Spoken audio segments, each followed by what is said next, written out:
Friends, एक चीज बोलना चाहूंगी, बाहर की चीजों को इग्नोर करना। मम्मी कोई कैमरा मैन बना रखा है वो साइंस का जीके का बता दिया है आपको। So hello friends, very very good morning. I hope कि आप सब बहुत अच्छे होंगे एंड आपकी प्रिपरेशन बहुत अच्छे से चल रही होगी।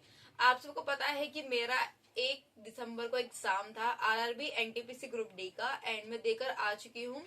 तो ओवरऑल क्या क्या एग्जाम में चीजें मैंने फेस करी है, एंट्री से लेकर एग्जिट तक, एंड एग्जाम में किस पैटर्न के क्वेश्चंस पूछे गए हैं, चाहे वो आपके साइंस के हो, मैथ के हो, रीजनिंग के हो, जीके के हो, ओवरऑल सब चीजें मैं आपको शेयर करने वाली हूँ। अगर आप मेरे चैनल पे न्यू हैं तो चैनल को सब्सक्राइब कर देना एंड बेल आइकन जरूर दबाना। एंड अगर आप मेरे चैनल पे पहले से जुड़े हुए तो मेरे टेलीग्राम चैनल जरूर ज्वाइन करना, उसका लिंक मैं अपने डिस्क्रिप्शन पे लगा दूंगी। क्योंकि टेलीग्राम चैनल पे बहुत सारे पीडीएफ ऐसे हैं, चाहे वो आपकी हिस्ट्री हो, ज्योग्राफी हो, आपके साइंस के हो, ऑलमोस्ट मैंने पीडीएफ उसमें शेयर कर रखी है, तो आप लोगों के लिए बहुत ज्यादा बेनिफिट रहेगा। सो फ्रेंड्स, सबसे पहले मैं आपको बता दूं, मेरा 1 दिसंबर थर्ड शिफ्ट में था एग्जाम एंड मैं देकर आ चुकी हूँ अपने घर पे। एंड मैं बेसिकली हूँ दिल्ली से, तो दिल्ली के आसपास ही मेरा एग्जाम पड़ा था एंड काफी अच्छा एग्जाम रहा। 89 क्वेश्चंस करे हैं मैंने एंड बहुत अच्छा लगा।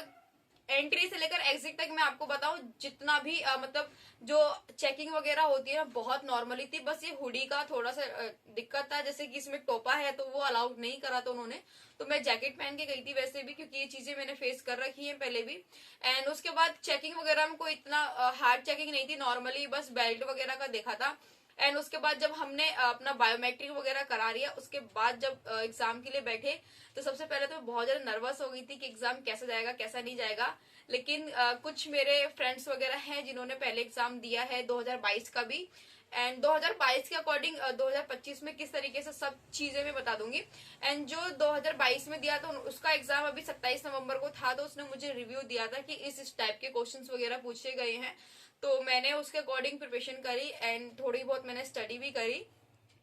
तो मैं सबसे पहले आपको बता दूं कि साइंस का जो है ना, जैसे साइंस में हम क्वेश्चंस वगैरह रिवीजन करके जाते हैं या वन लाइनर वाले रिवीजन करके जाते हो, साइंस में उसमें क्या थ्योरिकल क्वेश्चन ज्यादा पूछे गए हैं एंड उसमें थोड़ी सी मतलब ये कि एकदम डीपली क्वेश्चंस पूछे गए हैं साइंस में। पेपर कहूं तो मुझको नहीं लगा कि पेपर इजी था, लेकिन पेपर मतलब इजी तो मॉडरेट था। कुछ मतलब रीजनिंग तो मुझे 99% इजी लगी। एक क्वेश्चन था जो मैथमेटिकल ऑपरेशन वाला जो क्वेश्चन होते हैं ना, उसमें मुझे थोड़ी सी दिक्कत आई थी। और दिक्कत भी क्या थी कि उसमें जो वो वाले ऑप्शन होते हैं ना, जैसे डिजिट को भी चेंज करना है एंड देन साइन जो होते हैं ना प्लस माइनस, इसको भी चेंज करना है, तो उसमें थोड़ा टाइम लग गया था, जिसके चक्कर में मेरा मैथ के 2 क्वेश्चन छूट गए आते हुए भी। एंड बाकी साइंस में ये प्रॉब्लम सबको फेस करनी पड़ रही है कि जैसे जो ऑप्शन दे रखे हैं ना बहुत ज्यादा क्लोज दे रखे हैं, एंड जो क्वेश्चंस भी है ना, एक क्वेश्चन में 2-3 क्वेश्चंस को मिक्स करके दे रखे हैं एंड थ्योरिकल क्वेश्चन जो पूछे गए उसमें थोड़ी सी दिक्कत आ रही है। एंड सेकंड थिंग, मैं बात करूं आपकी जीके की, जीके में बहुत सारे क्वेश्चन ऐसे थे जो करंट अफेयर के थे 2025 के, एंड मेरे में कुछ क्वेश्चन 2024 के भी पूछे गए थे। और करंट अफेयर आप पढ़ के जाना, स्पोर्ट्स से क्वेश्चन जरूर पूछा जा रहा है, तो आप अपना स्पोर्ट्स का अच्छे से क्लियर कर लेना। स्पोर्ट्स में से कम 2 से 3 क्वेश्चन आपसे पूछे जाएंगे। एंड रिसेंटली अभी जो करंट अफेयर में चल रहा है 2025 का, पूरा 1 ईयर का करंट अफेयर अच्छे से पढ़ लेना, क्योंकि करंट में जीके के क्वेश्चन 20-25 के आसपास, देखो 25 तो उसमें जीके ही होती है, लेकिन 20 क्वेश्चन के आसपास तो मेरे करंट अफेयर की पूछी गई थी। एक आध क्वेश्चन और करंट अफेयर भी ऐसी पूछी गई है ना जो एक तो तर्क में पूछी गई थी, कथन एंड तर्क वाले जो क्वेश्चंस आते हैं ना स्टेटमेंट वाले, वो। एंड दूसरी थिंग मिलान करके पूछा गया है। तो जीके भी मतलब जैसे 25 नंबर की जीके है, तो 25 नंबर के अलावा आप लेके चलो 40 नंबर की जीके, क्योंकि अगर हम साइन मिलान चिन्ह वाला जो करते हैं उसमें 4 ऑप्शन दे रखे हैं, 4 को उसको मिलान करो। एंड आर्टिकल का भी इस तरीके से पूछा गया है, तो वो 25 से सीधे 30 की 40 के आसपास पहुंच गई थी। तो जीके भी इस तरीके से पूछी गई है।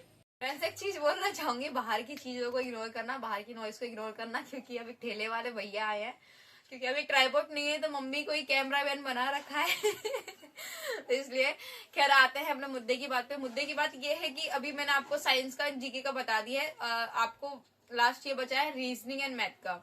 मैथ और रीजनिंग एक ऐसी सब्जेक्ट है जो आपको स्कोर अच्छे से दिला सकती है, एंड उसमें आपको बोलूं 30 नंबर की वैसे भी रीजनिंग है, तो रीजनिंग टफ नहीं है। तो रीजनिंग में आप क्या करना, देखो कथन निष्कर्ष अच्छे से पढ़ लेना। क्लॉक के क्वेश्चन नहीं आए थे मेरे में, एंड कोडिंग डिकोडिंग की 2-3 क्वेश्चन आए थे। एंड रीजनिंग में जो प्रॉब्लम कर रही है ना बच्चों को, मैथमेटिकल ऑपरेशन वाली कर रही है, तो उसका ना अच्छे से रिवीजन कर लेना। मैथमेटिकल ऑपरेशन वाले में यही प्रॉब्लम आ रही जाता है बच्चों को, तो आप जितना हो सके ना उतना कैलकुलेशन पे वर्क कर लेना। एंड जो स्क्वायर क्यूब है ना वो अच्छे से याद कर लेना, क्योंकि अगर बच्चा फंस रहा है तो वो कैलकुलेशन में फंस रहा है। क्योंकि जो क्वेश्चन हमें 30 सेकंड 40 सेकंड में करना चाहिए, जिसमें 50 सेकंड ज्यादा लगना चाहिए, उसमें बच्चे को 2 मिनट 2.5 मिनट लग रहा है, तो उससे हमारा टाइम कम हो जा रहा है एंड क्वेश्चन हमसे छूट जा रहे हैं। जैसे कि मेरे से 2 क्वेश्चन छूट चुके हैं मैथ के, और भी मैथ के क्वेश्चन छूटे हैं इंस्टॉलमेंट वाले, CINSI के इंस्टॉलमेंट वाले एक क्वेश्चन छूटा है, एक में से छूटा है एवरेज का।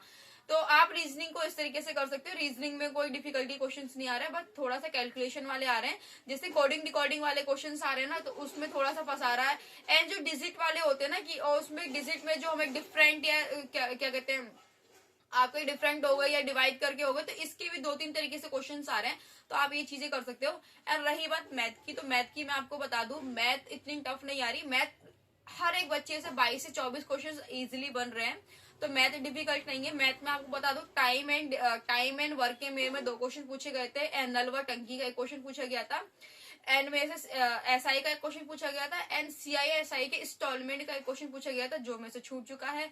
एवरेज का क्वेश्चन एक छूटा है मेरे से, एंड एवरेज के क्वेश्चन बहुत इजी थे। एंड रेशियो के क्वेश्चन जो मध्य अनुपाती समानुपाती वाले क्वेश्चन है उस टाइप के उसमें पूछे गए थे। एंड लेके चलो आप अच्छे एडवांस में बता दूं आपको, तो एडवांस में आपको करना है मेंसुरेशन एंड त्रिग्नो के वे में 2 क्वेश्चन आए हुए थे, तो आप मेंसुरेशन हो गया आपका, त्रिग्नो हो गया। एंड जो फॉर्मूला बेस्ड जो क्वेश्चंस वगैरह ना, वो मतलब 2D 3D वाले क्वेश्चंस आए थे, या फॉर्मूले में पुट करके करना, इस तरीके से आए थे। तो मैथ इतनी टफ नहीं थी। मैथ मतलब एडवांस के क्वेश्चंस मेरे में आए थे 5-6, बाकी मतलब अर्थमेटिक के क्वेश्चन आए थे। अर्थमेटिक के भी ज्यादा मतलब वो उतना डिफिकल्ट नहीं आया था। आपका रेशियो हो गया, CISI हो गया, आपका टाइम एंड डिस्टेंस हो गया। टाइम एंड डिस्टेंस का एक क्वेश्चन था, एंड टाइम एंड वर्क के 2 क्वेश्चन थे, नलवा टंकी हो गए। तो ओवरऑल इस तरीके से आए थे। तो पेपर का रिव्यू दूं तो पेपर इजी नहीं था, पेपर टफ भी नहीं था, पेपर था मॉडरेट। तो आप मतलब बिल्कुल भी वहां नर्वस मत होना कि पेपर टफ आ रहा है, क्वेश्चंस वगैरह देके जो क्वेश्चंस नहीं आ रहे वो क्वेश्चंस मत करना, क्योंकि इसमें नेगेटिव मार्किंग भी है। एंड मतलब ऐसा नहीं है कि मत करना। डाउटफुल क्वेश्चन जो आपको लग रहा है ना, 3-4 क्वेश्चन, जैसे आप मतलब जो 4 ऑप्शन होते हैं, अगर आपको 2 ऑप्शन समझ आ रहे हैं कि वो है ही नहीं बिल्कुल, और 2 ऑप्शन में अगर आप डाउटफुल हो तो 2-4 क्वेश्चन कर सकते हैं। लेकिन ऐसा मत करना कि आप GK GS या साइंस आपको पूरे डाउटफुल क्वेश्चन ही करके आ रहे हो, क्योंकि अगर आपके मैथ रीजनिंग के क्वेश्चन भी सही हो जाते हैं तो फिर वो आपके सारे के सारे क्वेश्चन जो यहाँ पे GK GS में साइंस में गलत है, तो वो आपके वहां से भी क्वेश्चन गलत हो जाएंगे। तो ओवरऑल क्वेश्चंस वही करके आना जो आपको आते हो।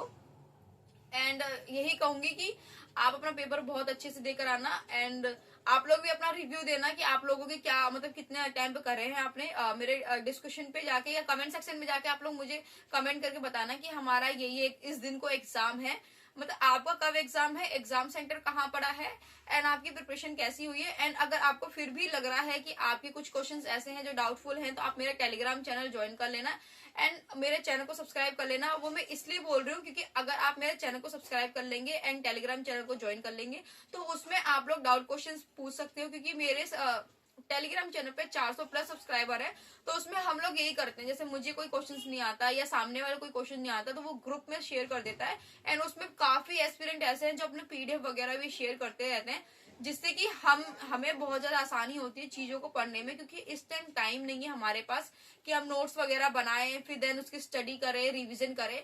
तो इसलिए टाइम वेस्ट ना करके आप लोग टेलीग्राम चैनल ज्वाइन कर लेना, जिससे कि आपको सारे के सारे PDF प्रोवाइड हो जाते हैं। वहां पे आप PDF से पढ़ सकते हो, एंड डाउटफुल क्वेश्चंस को भी आप अच्छे से पूछ सकते हो। तो फ्रेंड्स, ये वीडियो मैं यही एंड कर रही हूँ, and wish you very all the best. आपका एग्जाम बहुत अच्छे से जाए, एंड आई होप कि आपकी मेहनत इस एग्जाम में सक्सेस लाए। एंड जो भी मैंने बोला है वो काम जरूर कर लेना। तो मिलती हूँ आपको अपने अगली वीडियो में। Bye bye, take care.